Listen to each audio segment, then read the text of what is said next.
आज सबसे पहले रसिया के जो प्रेसिडेंट हैं व्लादिमीर पुतिन, वे 5वीं बार री इलेक्शन के माध्यम से रसिया के प्रेसिडेंट बन गए हैं। इसके पहले वो 4 बार रसिया के प्रेसिडेंट रह चुके हैं और साथ ही साथ उन्होंने यह जीत जो है बहुत बड़ी जीत दर्ज की है।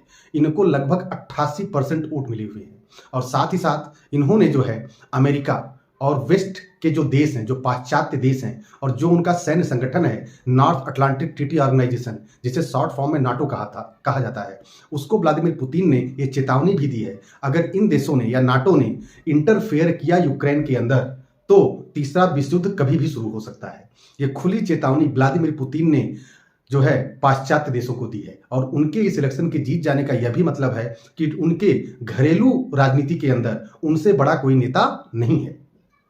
साथ ही साथ तमिलनाडु के एक लॉटरी बेचने वाले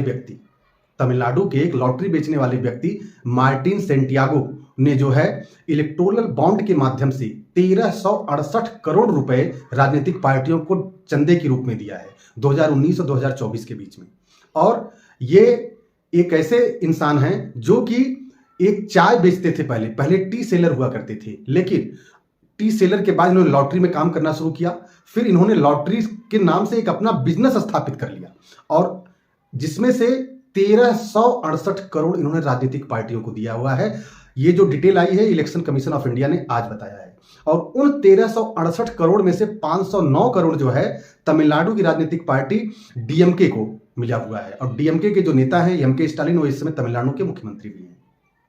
इसके साथ ही साथ आज एक बार फिर से सुप्रीम कोर्ट ने जो है एसबीआई को जो है कहा है कि जो भी डिटेल है इलेक्टोरल बॉन्ड से रिलेटेड उसको जल्द से जल्द इलेक्शन कमीशन ऑफ इंडिया को आप सुपुर्द कर दें। अभी पूरी डिटेल गई नहीं है, पूरी डिटेल उनको कहा गया है, सुप्रीम कोर्ट ने आज फिर से कहा है कि 21 मार्च 2024 तक ये पूरी डिटेल जो है ये दे दिया जाए इलेक्शन कमीशन ऑफ इंडिया को।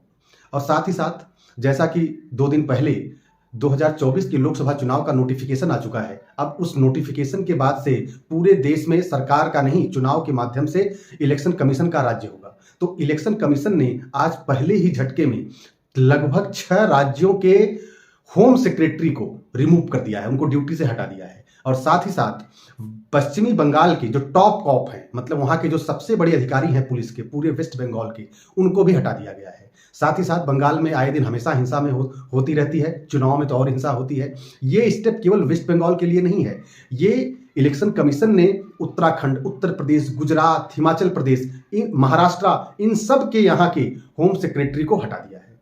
और इसके साथ ही साथ एक बार फिर से राहुल गांधी फिर से एक नई प्रॉब्लम में फंस गए हैं। अब इन्होंने अपने पार्टी वर्कर्स को अपने भाषण के माध्यम से ये कहा कि हमें सख्ती से लड़ना है और प्रधानमंत्री मोदी ने शक्ति वर्ड को एडॉप्ट कर लिया है, मतलब शक्ति वर्ड ले लिया पीएम मोदी ने। मोदी की जी के अंदर तो आदत है, उनके ऊपर पत्थर फेंकोगे तो उसी पत्थर से वो घर बना लेंगे। उनको जितना भी लोगों ने आज तक कहा है, तो मोदी जी ने इसके उत्तर में उनसे कहा है, हाँ मैं शक्ति का पुजारी हूं और शक्ति हर कोई महिला है जो कि इस दुनिया में रह रही है। अब इस तरह से शक्ति वर्ड को पीएम मोदी ने एडॉप्ट कर लिया। किसी जमाने में उनको चोर कहा गया, पिछले लोकसभा चुनाव में उन्होंने जो है चौकीदार शब्द एडॉप्ट कर लिया।